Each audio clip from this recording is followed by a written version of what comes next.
Hi everyone, back in the kitchen. So doubling up on my videos today, but welcome to KK's Big Kitchen. So we are going to have some more fun today. The topic of today is pizza. I don't do really any conventional pizza. So let's go back to the beginning here. What are we trying to do on the channel? I'm giving you alternatives to help you get more nutrition and give your body what it needs to really work, get rid of the inflammation, have alternatives because we know there's certain things that we have cravings for. So the second week of January is National Pizza Week. Well, not hard to understand. There's lots of football games and everything going on, right? But pizza has taken a huge turn. We never really had it growing up. So in Vermont, but it's a $1 billion industry. And there's so many reasons why people are kind of addicted to it.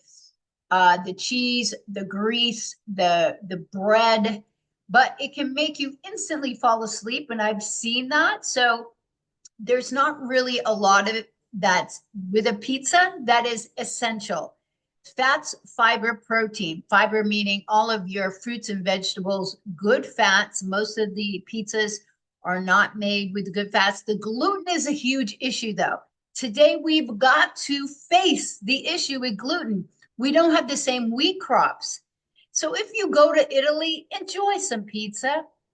That's where you are, but we the hybridized wheat introduced so many issues with how the body is able to process the wheat proteins, not just gluten and glycine. So but these things have been shown to increase the amount of mental disorder, bipolar, anxiety, and we've got a massive amount of problems with our guts today. So we really have got to back away and find alternatives. We're going to have some fun. Now, I wrote a book called Simple Cooking for Vitality. It takes all the gluten, all the dairy out, helps to educate you about the body and how food provides this amazing healing information so the body can do its job. Our cells are programmed to heal and repair always. We just need to give them the right tools. So in the back of my cookbook, I did leave a section for snacks and desserts. So I show people how to make an alternative cauliflower crust that's easy. You're not going to heat the cauliflower. You're not going to squeeze it out. But it's not fully vegan because I brush it with an egg white in this recipe here. And the cauliflower crust, if you look at pizza in any store and you start reading the ingredients, you're not going to be happy. Maybe it's saving you time, but it's not giving you nutrition. It's giving you a lot of inflammation through not really great oils, additives, preservatives, things like that. So today, I'm going to show you. We're going to be making one with some of my favorite toppings: pineapple, red onions, and we're going to add the arugula after. I make an amazing bison meatball. Keep some. These are meatballs you could actually put on pizzas. There's another one that they sell. I think it's Capelli's sells a naked pizza crust. It's an almond crust. I'm not so thrilled with all the ingredients in it, but what you can do is get that naked crust and do the same thing I'm doing at home. And you don't even have to eat it. You just put it back in the freezer and now it's ready to go like a prepared pizza, but you're controlling the ingredients. That is the method. That is the secret to empowerment, is controlling your ingredients, not just what, but the quality. You're becoming qualitarians. I'm going to talk to you about cheese, but first of all, we're going to explore simple meals. I don't do hardly any box items. And like I said, I don't really do pizzas, but if I was to make one for a party, um, I would use this dough. Let me tell you why. It's just got almond flour, arrowroot, which I already used those two. You need arrowroot to keep the binding to the almond flour, but almond flour is super low in carbs. And it's also an alkaline form of flour made from almonds, which are alkaline. It's got flax meal. So this is fully vegan though, too, by the way. Cauliflower, baking soda, organic oregano, cream of tartar, and organic garlic. So this whole thing's going to make two 8-inch rounds or a larger one. Uh, I'm going to do one of them on here. This is a really cool pan. Gets your pizzas nice and crispy. And that Capelli's pizza that I told you about that you can make in advance, you just plop it on that, put it in the oven. You got super crispy pizza and stuff to go. Now, here's where you're also going to control the ingredient quality. 2 tablespoons of high quality apple cider vinegar, and you get to choose your oil. So I'm using a pure avocado oil here. No vegetable oil, no canola, no sunflower, no safflower, no palm. Those are inflammatory oils that you can take out of your home and your pantry. So we need some of that. And then just filtered water. That is as easy as this is. So you can enjoy making this at home and do it really, really, really simple. We're going to roll it out on wax paper, like I often show you how to do with other things. Just get a fork here and get any of the little chunks out. And I have my own homemade sauce that I always have in the freezer.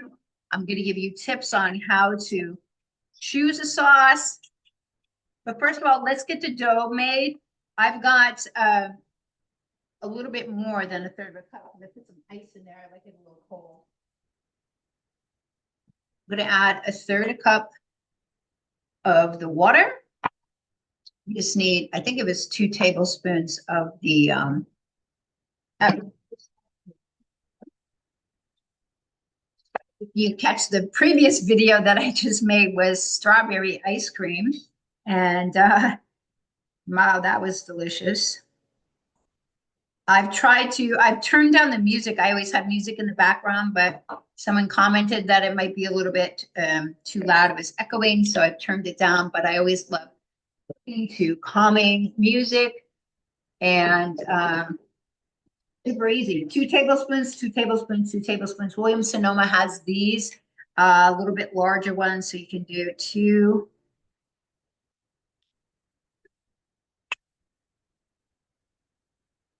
Now we're just going to mix this together.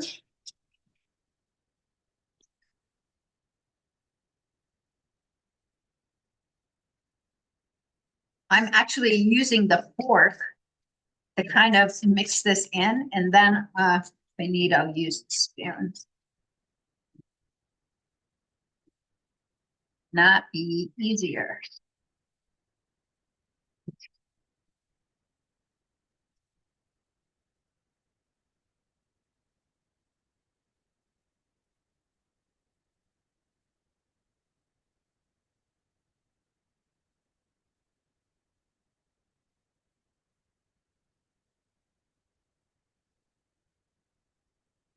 We use the spoon here.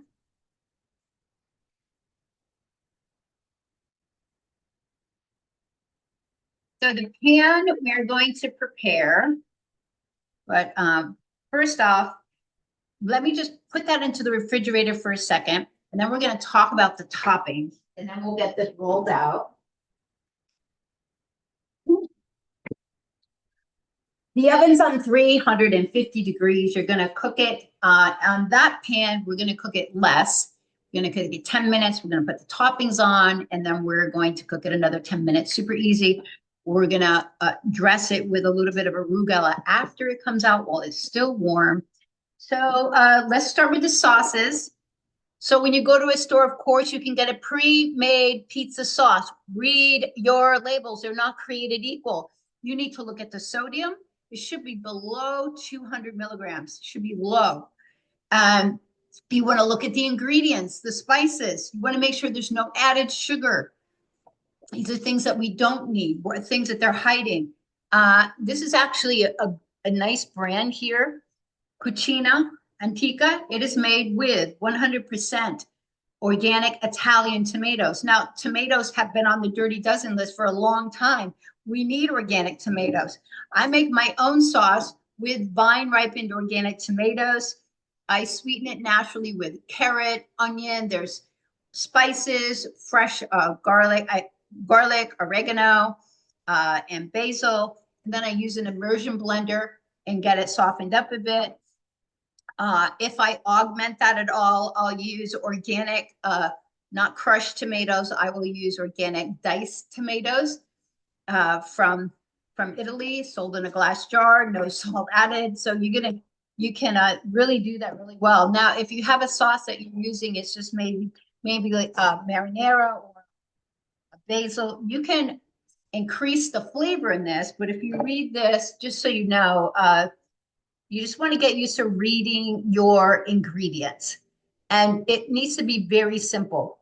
Chopped tomatoes, fresh onions, extra virgin olive oil, garlic, basil, shallots, salt, white pepper, and black pepper. Nothing else. This is delicious. And your sodium is 135 milligrams. Fantastic. So that is an option. But what I would do for pizza, for something like this, is add some extra spices to it. Pizza, definitely, you're going to want to have, more oregano, maybe more garlic. That's up to you. So next up, so let's get mine a little bit augmented here. I'm just going to pour some in here. We don't need too much. It's plenty. So yummy. Fresh tomatoes, by the way.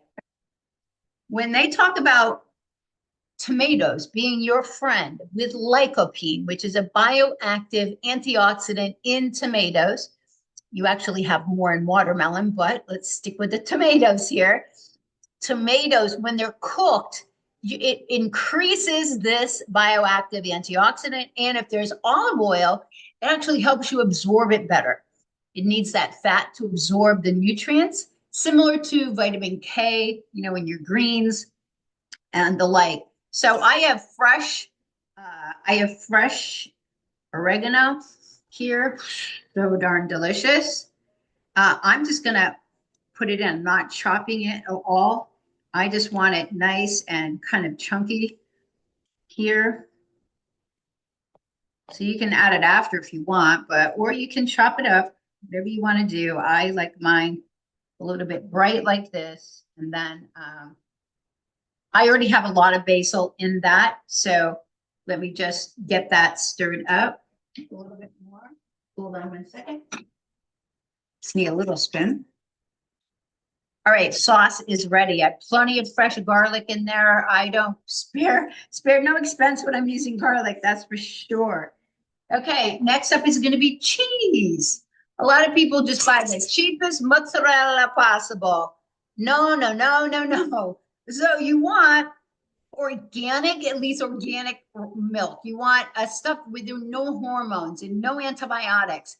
Rare that you're going to get it. You're going to get the A1 protein. So if you have any joint issues, autoimmune, any type of sluggish immune system, virus season, really not the best choice to have a ton of traditional cheeses. So what I do, I like to go, Whole Foods has got a really great European cheese mix, and they have some really great options for a aged goat. Now it's not going to taste like goat cheese, aged, and it is hard, and you can grate it. Now I've already grated here. This is Italian aged.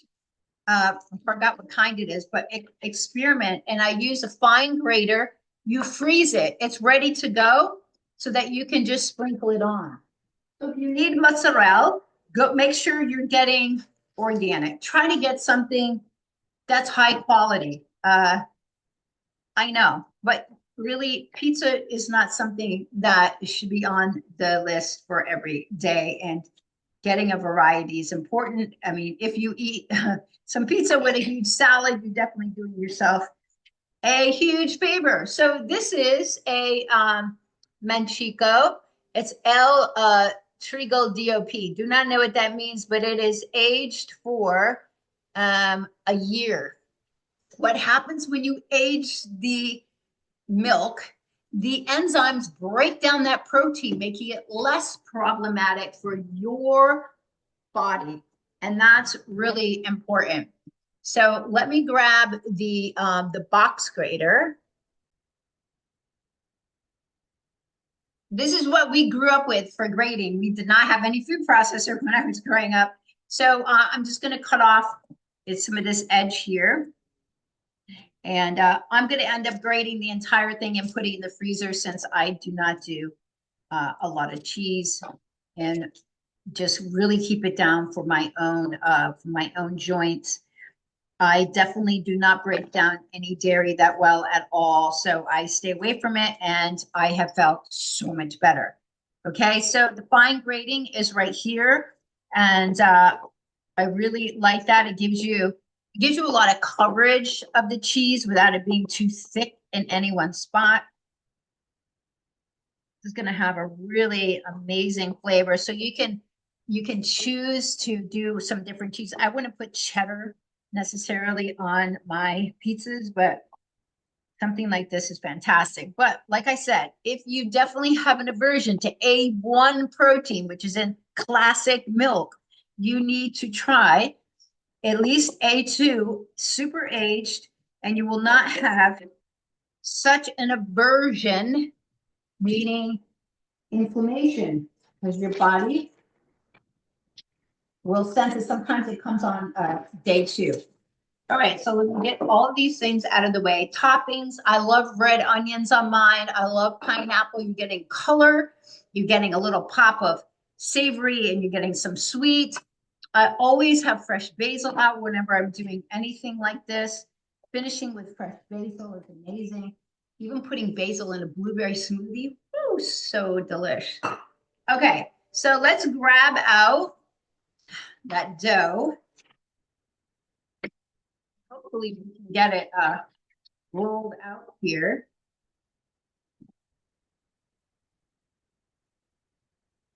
Don't use this that often. Yeah, so it was actually good to put it in the fridge. Do I need the whole thing? I'm gonna save some. I'll just do a little pizza now. It doesn't have to fit the whole pan. So I always have my pastry brush out because I'm doing a lot often. So my pastry brush is always available. We're just going to grease this so it's ready to go. Like I said, the oven's on 350. So that's ready. I'm using some wax paper here. You know, no one wants to think about rolling out anything in a bunch of flour. Makes them go crazy. You don't have to worry about spinning a pizza. That's totally different. So we are going to just use a simple rolling pin. This one has no handles. You may have one with handles.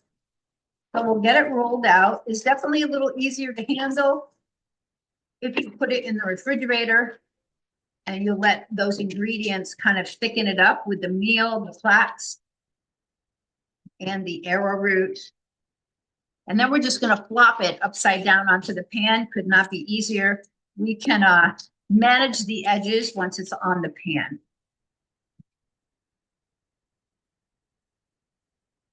So this would be a really great pizza for 2 people. They cook super quick. Okay, see how easy that is. Now we're going to bring this over. And we're just going to take this and flop it upside down. Hopefully we get it to peel off here with no problems. Let's kind of work this off. If you're worried about it not peeling off easily, you can always just grease the wax paper as well. Work it out from the outside here.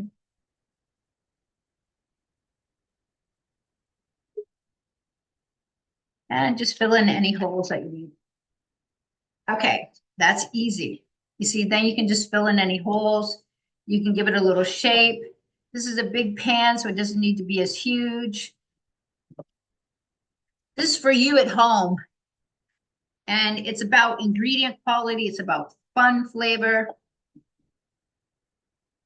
All right, so I'm just using my thumbs to kind of manage the edge here because I think every pizza looks great when it has a little bit of an edge.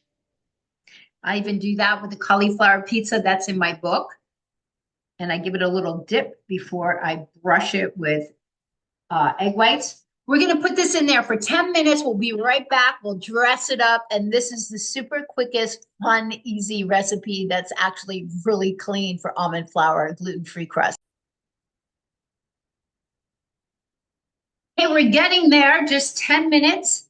It's puffed up a bit. It is ready to go. We're gonna add the sauce with the extra fresh oregano. You don't wanna over sauce it to make it mushy. Wanna get enough on there. Leave a little bit of to the edge or however you like it. Okay, that's looking amazing. I'm actually going to add some a little fresh basil to it too. So I'll do that now under the cheese. Just going to ribbon cut it. You just kind of roll it and then slice it nice. I'll use some of that on top after too. Right. Okay, fantastico. Next up, some pineapple. I'm going to do the cheese on top. Now, there's so many different topping options depending on your liking. Just go for quality, go for fun. Some people just like simple cheese. I like other things. Okay, that's looking fun and awesome. Now some really high antioxidant red onion.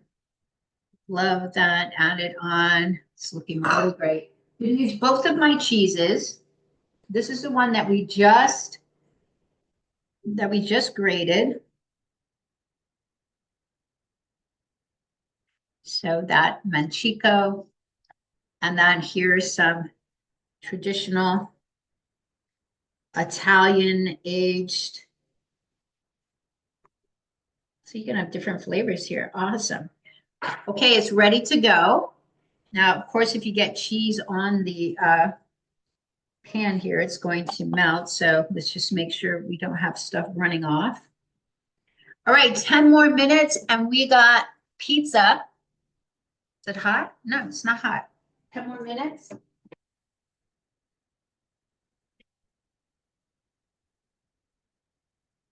We'll be back. Thanks for having fun here, guys. Give me a little thumbs up if you love having fun in the kitchen with me. And tell me some stories about your alternative pizzas. Are you ready? Alrighty. Look how amazing. Woohoo! So I'm going to get some fresh arugula. Actually, I'm going to cut it first and then put on the fresh arugula. It's always good to have a very high quality pizza cutter. Nice sharp blade. This one is so small, all you have to do is cut it in half. Now you've got 4 pieces.